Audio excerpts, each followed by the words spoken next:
Praise and Production.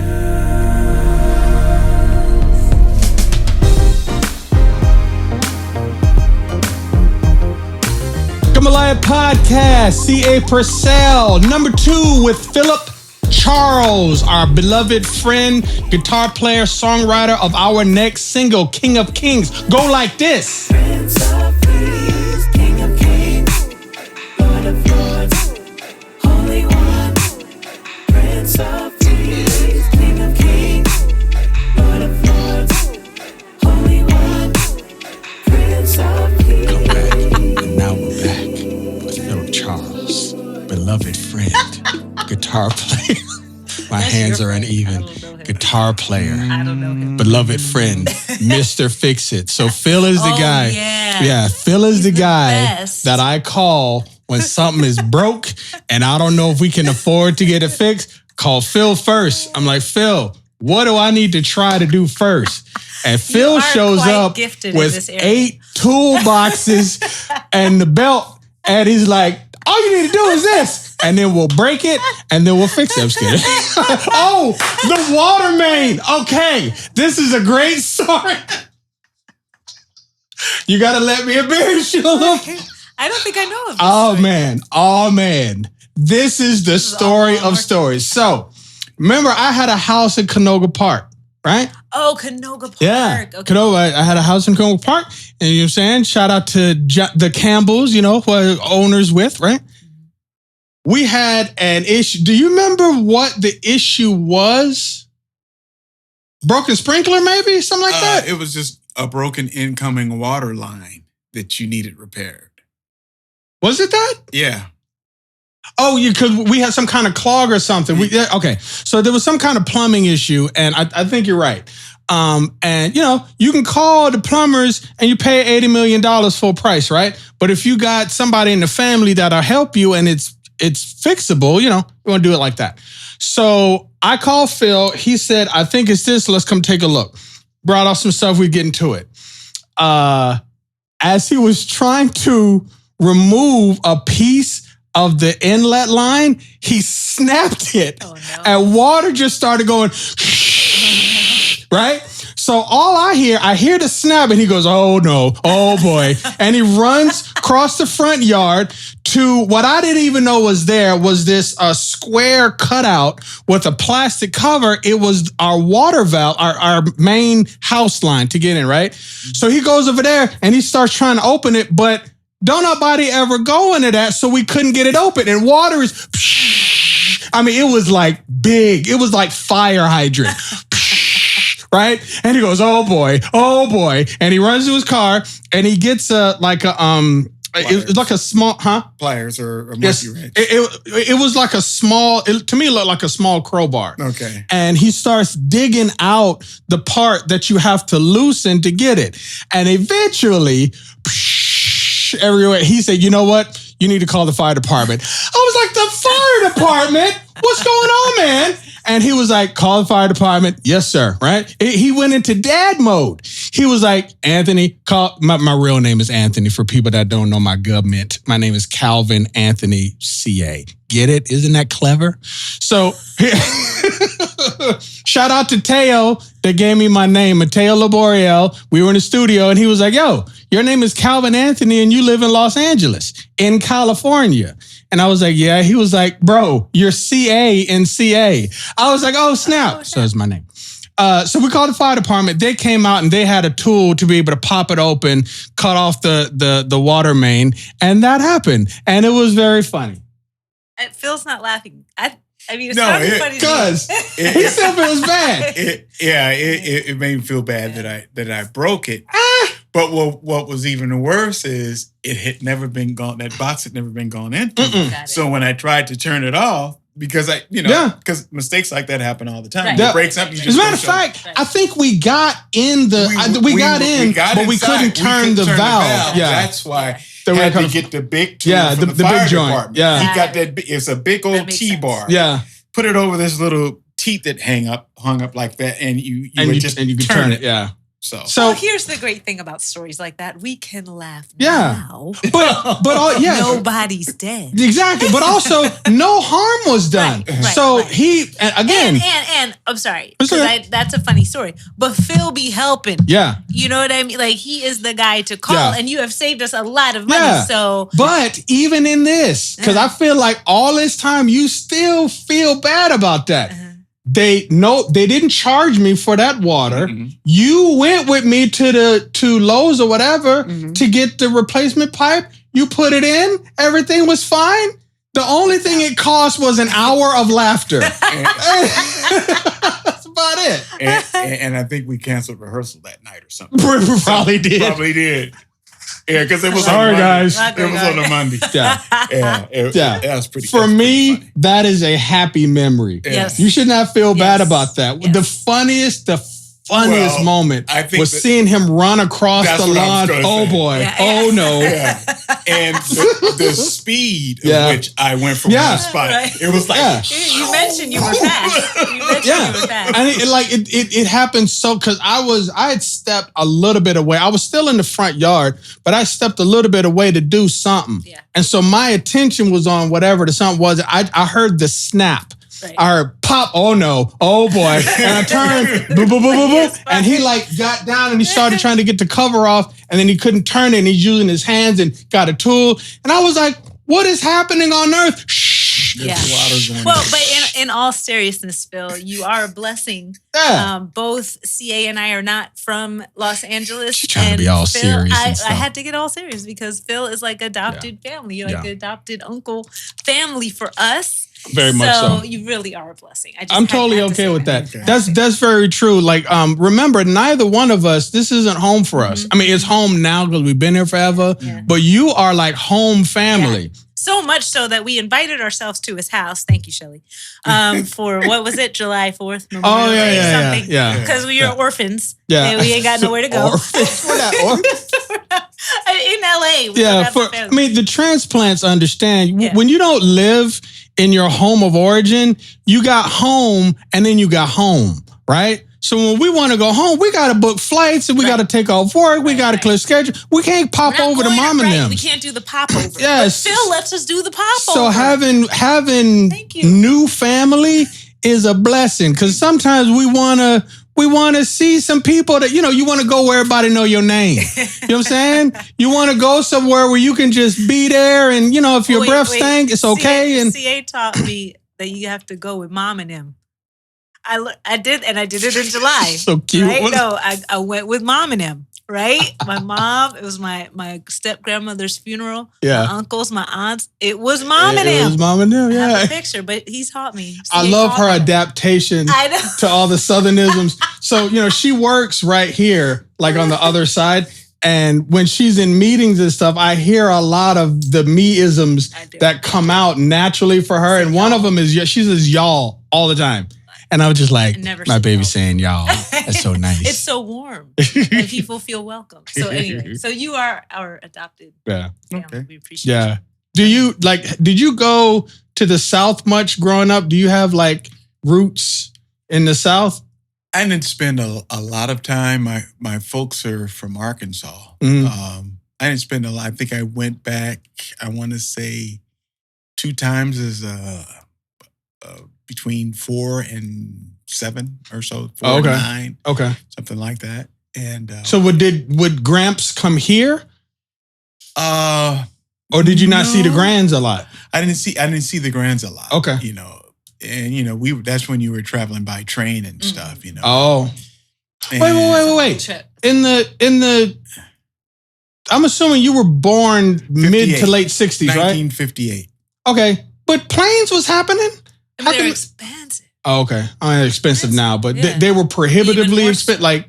Like I don't know this. I do know there was a time in history where people would like dress up in suits to go on the plane. Like it was a whole was that the vibe when you were young? Planes were in our vocabulary. How about Okay. that? It wasn't even an option. Yeah, Okay. you didn't I even can think of understand flying. that. Where Yeah. was wasn't part of that. train travel considered affordable, or was that even a stretch? Well, I don't know if it was affordable so much as that's all I knew, Mhm. and that might have been all my dad, mom knew. You know, I've never been on one. Like, I really want to. Mhm. I've never taken like a real train trip. Like, I've done subways and stuff, but I don't, and I very much want to.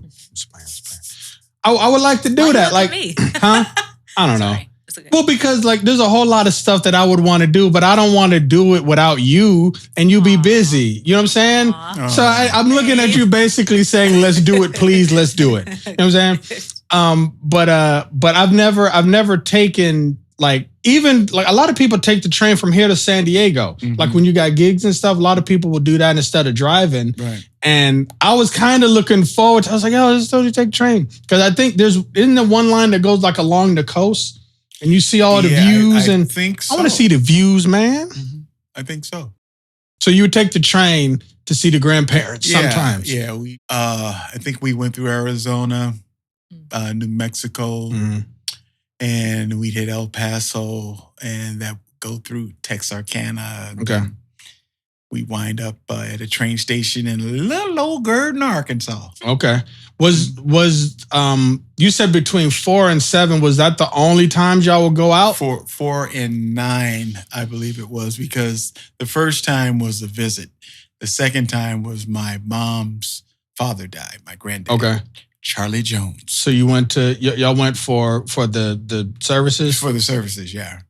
Okay. I mean, did you know your grandparents? Because I'm like that's twice you mentioned. Yeah, I knew him as much as, okay, here's your grandpa. Hey, grandpa. Yeah. You're my grandpa. You know, Okay. like that. Yeah. There was no time investment Yeah. other than he owned a dairy and a dance hall for the teens. What? A dairy store, kind of like a old time 7-Eleven. Oh, okay. And we called it the dairy. Okay. Right. You know, he sold. But it's like you a know, convenience store. a convenience store. Okay. He sold this barbecue, man. He smoked his own barbecue. Yes. Had these barbecue pork Yeah. sandwiches back then. Ooh, had everybody with the itis on an interview. Ooh. And they were really good sandwiches, even though Yeah. I wouldn't touch what I was eating back then. But Yeah. But you said it was a This was dairy. in Arkansas, this yes? was in Arkansas. Okay. So it was a Yes, dairy, which is like a convenience store. And Yeah. you said and a teen something. Like a dancer, he had a dance hall, kind of a Same place? Yes, well, it was like adjacent to it or right next to it. Well, that's kind of cool. Yeah, Yeah. that's very cool. Okay. Had a smokehouse and it, I guess the dairy was kind of like a McDonald's convenience store, Mhm. all that stuff wrapped into Yeah. one. You know, So- back then. Yeah. So I want to understand what the you said a teen dance hall. Was it like live bands playing and then everybody dancing? Just Was it like records. Just so it's been records and it Yeah. was, I mean, was it like seating and all the kind of stuff, or was it like a gymnasium kind of vibe? It was actually a very small room Mhm. that was that had, I think, a bench in it or somewhere, some kind of So, bench but configuration. speakers up and stuff like that. So it was a hangout. Yeah, I don't know if I can't remember speakers. I can't remember. Well, you got to speakers. hear it. But they had a player, a record player, but I don't remember like speakers. Oh, as we okay, think okay. of speakers today. Sure. So Okay. yeah. So you had the compact setup. Mm-hmm. Going a little on. compact, and I don't even now that you think of it. Mhm. Now that I think of it, I don't even remember what that looked like. All I know, you could hear it. Yeah. but that's all That's I a can pretty remember. cool idea. That's a cool idea, yeah. You know, Uh-huh. black man in Arkansas to Yeah. open up a dance hall. And that- Particularly, I would imagine like in that, because now we're talking about the 50s and 60s, or was it more 60s and 70s? It was 60s and 70s. Okay, but even still, Mhm. having a place where people can go without the worry of being out and who knows what's going to happen out. Like, was it a us place or was it an everybody place? It was an everybody place. Even better, yeah. Are you saying us as in us? Yeah. Yeah. Yeah, because I didn't know whether or not this was like a haven or a gathering place. I It's don't very know. different vibes. Yeah. I'm not quite sure of what you would call it. Okay. I know it was basically on the hills of like Jim Crow South. Yeah. You know? Right. But do Yeah. you remember seeing some diversity There was in the no place? I never no. Okay, so it was probably more of a haven then. Yeah. It was like Yeah. come Yeah. hang out Yeah, here you and be safe. You have a place. yeah. That sort of thing. It's a cool idea, man. Yeah, that You go is- down. Was he a musician too? No, not that I know of. My granddad, my mother's father, was a builder. He was in construction. In fact, he built the church in Girton, Arkansas. Yeah. So, and in fact, there's a picture of my grandpa and my oldest brother, and they're holding a hammer or something like that. Take one of those pictures. That's cool. way back when. I gotta do that pose. I gotta find a reason to. Yeah, it's kind of like that. Yeah. I'm hydrating. Yeah. I mean, Label. Exactly. Y'all give me money, please. Yeah. Label. Anyways. All right. So I remember you said you got the guitar when you were 12-ish, I think you said. I want to say 12-ish, 13-ish, right around there. So who taught you to play? I went to this place called Blaylock's Music Center. In fact, it was where not directly, but I saw Paul Jackson Jr. from afar. Okay. He took lessons at the same place. And I know that name, Paul Jackson Jr. yeah, he's just a hit maker. Played on all of Michael Jackson's stuff. Oh, okay, cool. Yeah. Okay. I gotta look him up. He's only one of the most recorded. In fact, Guinness Book of World Record, the most recorded guitar player ever. Really? Cool. Paul Jackson Jr. Yes. Okay. He's the cat. And he taught you to play? No, he didn't teach me to play, but he was taking lessons at the place Oh. I was taking. Oh, okay. Yeah, so that's how I began to learn. I had a teacher by the name of Mr. Fair. Mhm. In fact, he was good friends with Bobby Womack, Okay. and he had identical guitars. The guitars that Bobby played, he played. Okay. So he said, Bobby's got this guitar, call him Bobby first name. Yeah. Bobby. Yeah. So, yeah. What's his name again? learned- Mr. Fair? Mr. Fair. Do you remember his first name? I do not remember Okay. his first name. So what type of player was he? This stuff is I'm sorry, y'all. If this is boring to you guys, I'm sorry. This is fascinating to me to see how pieces connect with people. Because I remember my music teachers and I love them so much. So forgive us for a little bit. We're talking about history. Same. So Mr. Fair was into what? Like, what was his I would vibe say as a player? His was R&B jazz kind of things. And- jazz player. Yeah. But you were young. Like, were you into jazz right away? Kind of, sort of. Okay. Because, you heard Wes Montgomery play. And Yeah. Everybody wanted to play like Wes Montgomery. Yeah. Yeah. So pretty early on. Yeah, You're into pretty heavier stuff. Yeah. Okay. But my roots were definitely the Funk. skank stuff. Yeah. So, yeah. And I basically emulated what I heard James Brown do. Yeah. The E raised 9 chord. Mhm. In fact, Mr. Farris said, "This is an E raised 9 chord. We call it the funk chord." Okay. And he would play it, and he would ding, ding, boom, ding, ding, ding, ding. Yeah. So I do that, and there was another dominant 7th Yeah. chord that I'd play. Those 2 chords I learned right away. Yeah. Still use them today. It's amazing how much influence the early Yeah. teacher can have on Yeah. Do you remember your first? I think you've told me. Do you remember your first like music teacher? It was my piano teacher.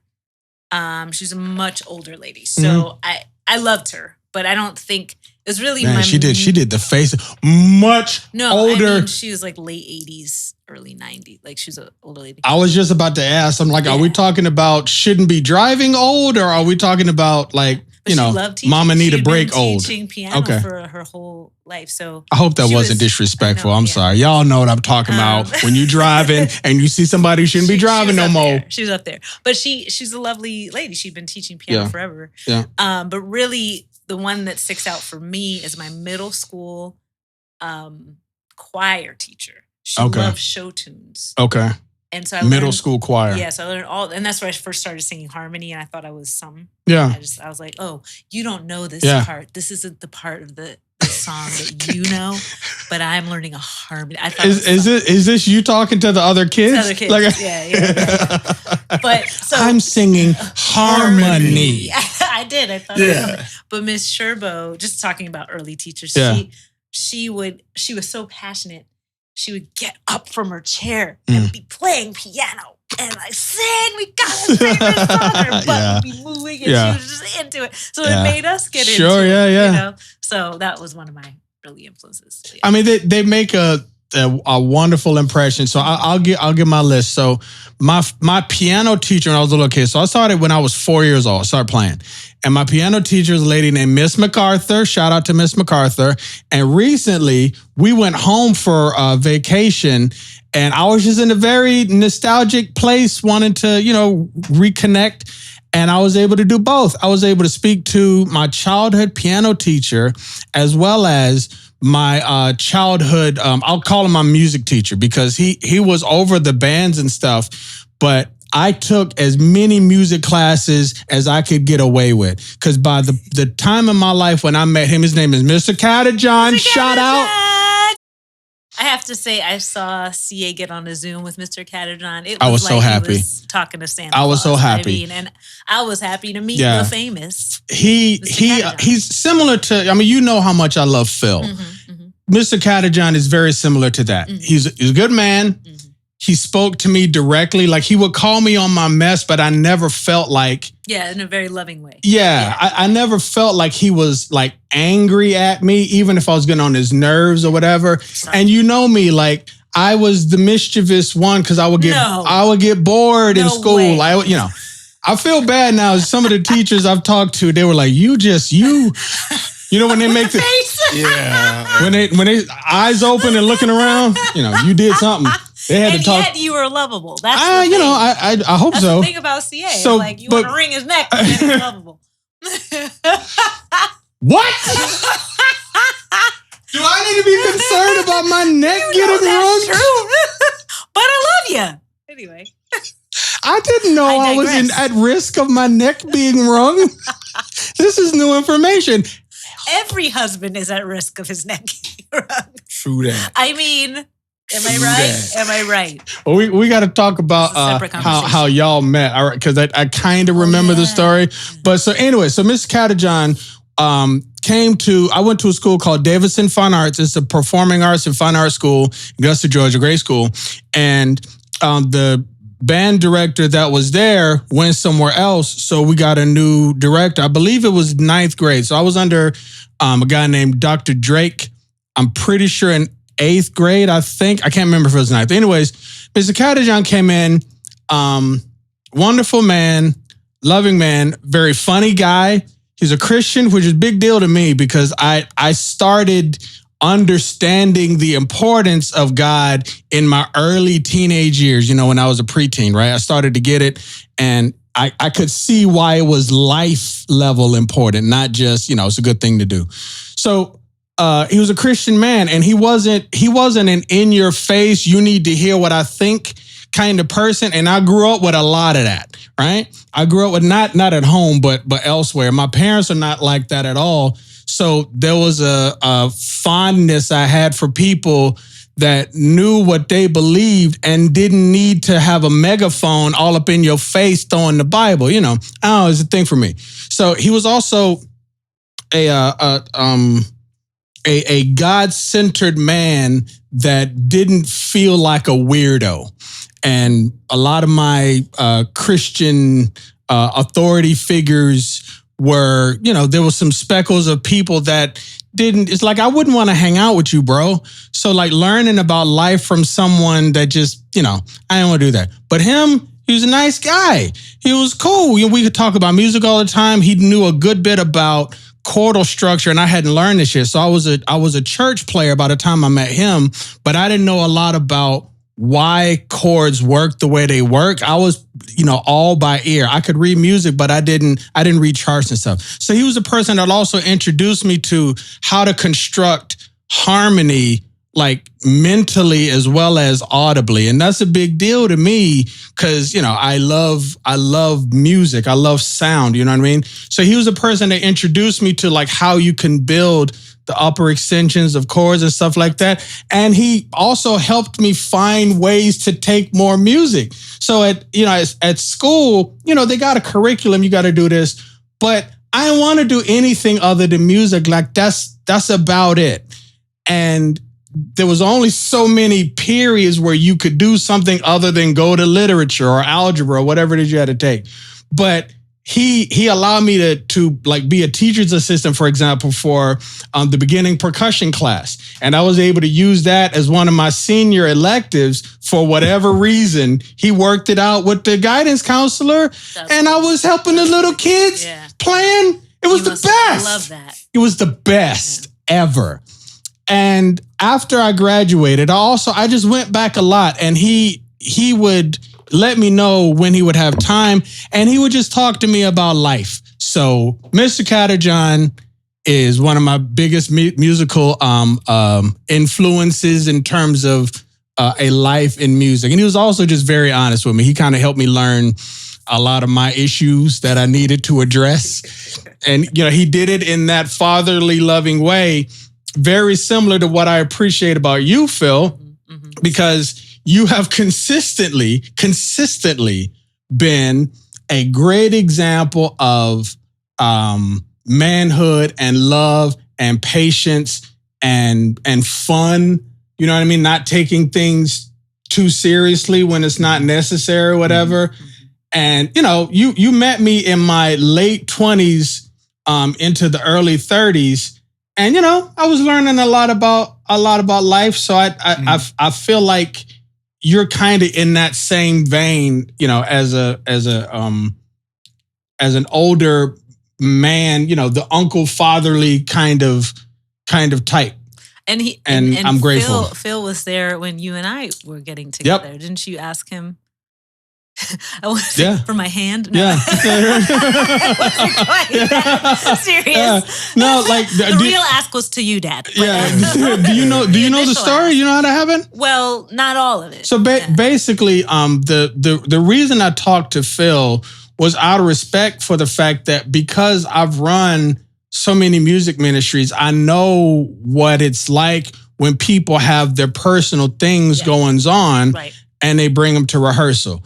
So, we're adults. I didn't need to ask his permission or something, but it was more so like the music ministry I considered to be like his family, so to speak. And I'm coming over to visit, but this is your house. Mm-hmm. Are you okay with me hanging out with your daughter? And, it was kind of like that, right? And because dating someone in your ministry, whole other episode. I've been the leader while it happened, and I've also been the one that didn't always handle that well. I was more so just kind of like, if you don't want that possible headache, I'll figure something else out. I probably would have quit and then just dated you. Oh, really? Yes. But what my message to him was, I'm going to try for this. You okay if I do that within the confines of covenant? But if he'd have been like, no, I'd rather you not do it, I'd be like, all right, well, y'all need to look for a new keyboard player. I didn't know that part. No, it was more specifically, it was Glenn and I, which both chimed in at basically the same time. I think Keith was there too. I don't know if Keith was there or not. I know it was definitely Glenn and I. I remember being Glenn. And we were going, boy, you better go on ahead. Yeah. You better, boy. Yeah. As a matter of fact, I remember your specific condition was simply, are you planning to be respectful? You literally said that phrase. She's like, are you planning to be respectful and do her right? I was like, yeah, of course. He was like, well, then why would I have a problem? And I was like, okay, fair enough. Because to him, it was like, why not? Yeah. But to me, if somebody would have asked me that, I don't know. I've just been through that mess. And people start arguing in rehearsal because somebody ain't called back. Well, I mean, and that's the beauty of it. It came at a time where I had never really experienced that. Well, thank God. The tension. Yeah. So you didn't give me a hurdle to jump. Far as I knew, I didn't have a frame of reference of what could possibly go wrong. So that was new to me. As far as I mean, you liked her as well, because I hadn't really spent deep time in a church ministry like that. So he was a friend, Yeah. But that's it. Yeah, and there it is. Boy, so praise the Lord, it all worked out. We were like, boy, if you don't go ahead. They did. We were like, you know, you The face. I'm not exactly sure what the face means, but there was face. You saw it. You saw the face. And it was outside of that rehearsal studio in Torrance. You know, we spent quite a lot of time after We did. rehearsals just talking. And, Yeah. You know, back in the day, it was actually a pretty fun time. Back That was then, fun. so. Time. Good times, good memories, good life. Agreed. Music teachers, water mains, Oh boy. friends and family stuff. So we're gonna continue on in a moment. Gumbolaya podcast. Kelley and I are spending some time with our beloved Phillip Charles. He is a musician. He is a great friend. He is a songwriter of our next single that will be out on October something. October 6th. October 6th will be single King of Kings, and it sounds like this. See y'all later. King of Kings, Lord of Lords, Holy One, Prince of Peace. King of Kings, Lord of Lords, Holy One, Prince of Peace. You are the Lord, we give you glory. You are the King, you are the Lord, we give you glory. You are the King, you are the Lord. Praise and production.